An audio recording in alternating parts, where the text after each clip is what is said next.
What if winning the greatest war of your life is the exact moment your real punishment begins? 10 years of blood, bronze, fire, and screaming have finally collapsed into the ruins of Troy. The gates are broken. The enemy has fallen. The war is over. By every law of the ancient world, the conquering king should now point his ships west, sail back to Ithaca, embrace his family, and collect the peace he has already paid for with a decade of his life. But Odysseus is not sailing home as the same man who left. Christopher Nolan's adaptation of The Odyssey peels away the polished mythology of the legendary hero and exposes the exhausted soldier trapped underneath it.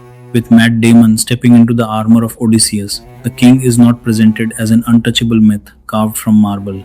He is a deeply traumatized warrior whose body has left the battlefield, but whose mind is still fighting a war that ended months ago. And the ocean does not offer him a victory parade, it offers him another battlefield. Poseidon and the sea do not care about military glory. They do not recognize medals, titles, or stories of conquest. The gods do not judge a warrior by how many cities he has defeated. They judge him by the pride he carries after the victory. And that pride transforms the voyage home into a brutal, relentless struggle for survival. But beneath the storms and monsters lies a far more terrifying question. What if the greatest danger of returning home is discovering that the man who left no longer exists? Odysseus boards his ship believing the worst chapter of his life has already ended. He believes Troy was the trial. He believes surviving the war means he has earned the right to rest.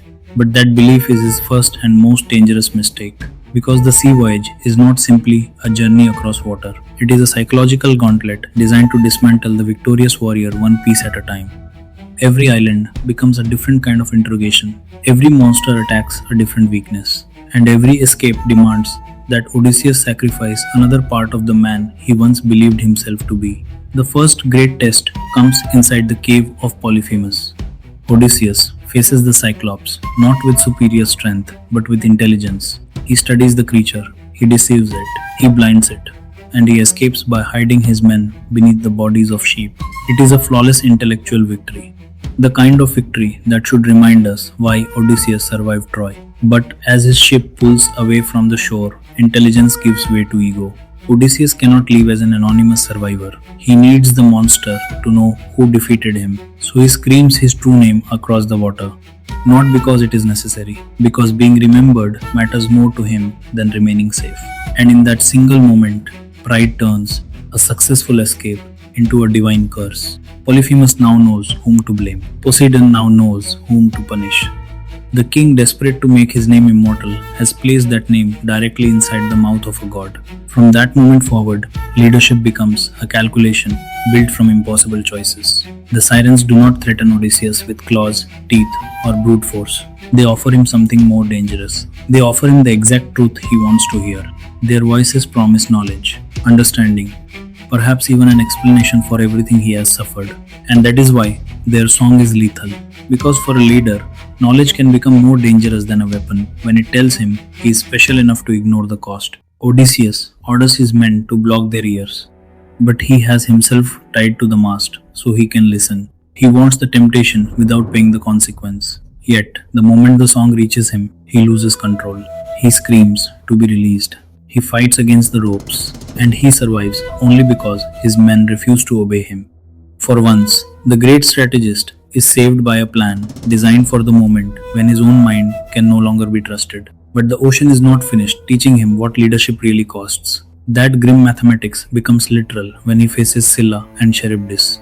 One monster waits among the rocks, the other swallows the sea itself. There is no perfect route between them, no clever trick that saves everyone. To preserve the ship, Odysseus must choose which danger to approach, while knowing that some of his men will die, so the others can live. From a distance, leadership looks like command.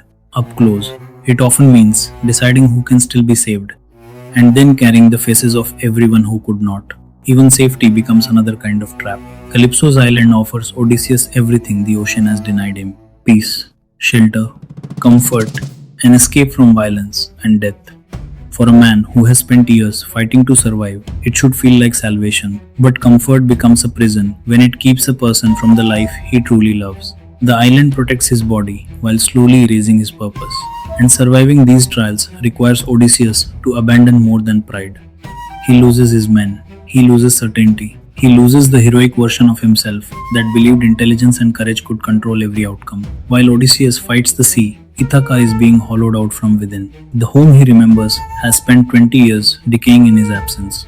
The palace still stands, but it has become the center of a slow occupation. Suitors fill its halls. They consume its food. They drink its wine.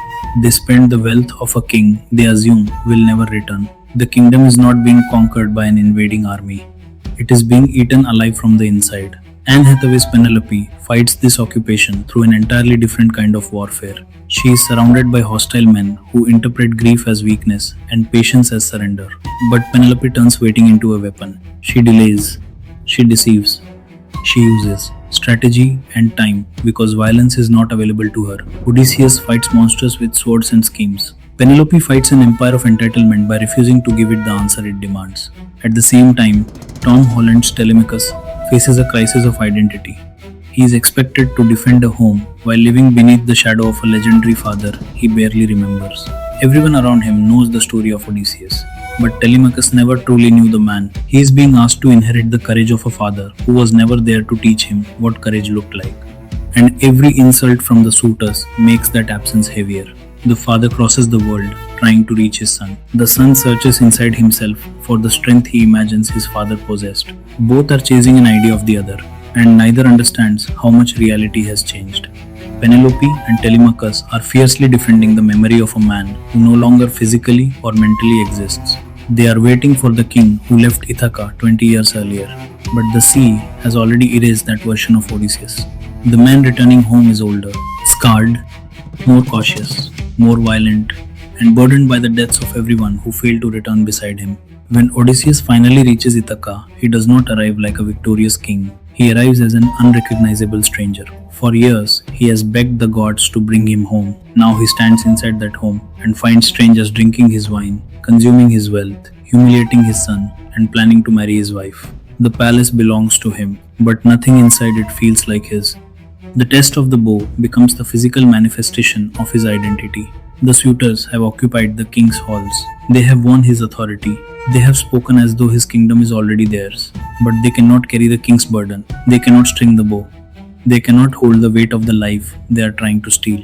When Odysseus takes the weapon into his hands, he is not simply revealing his strength. He is reclaiming his purpose. But the violence that follows offers no true restoration. Killing the suitors may end the occupation.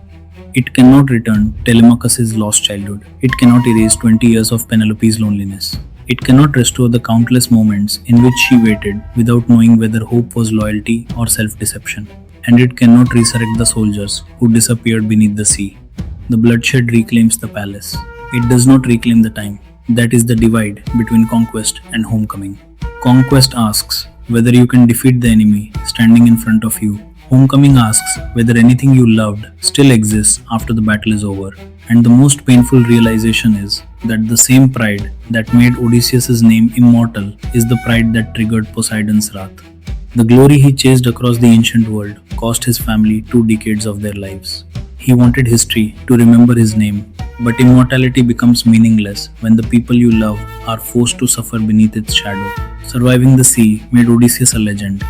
But survival is not the same as healing. The monsters could test his strength. The ocean could test his intelligence. The gods could test his pride. But learning how to live after survival will determine whether he can become a husband, a father, and a human being again.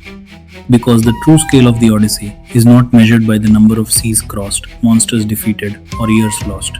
It is measured by the distance between the man who left Ithaca and the stranger who finally returned.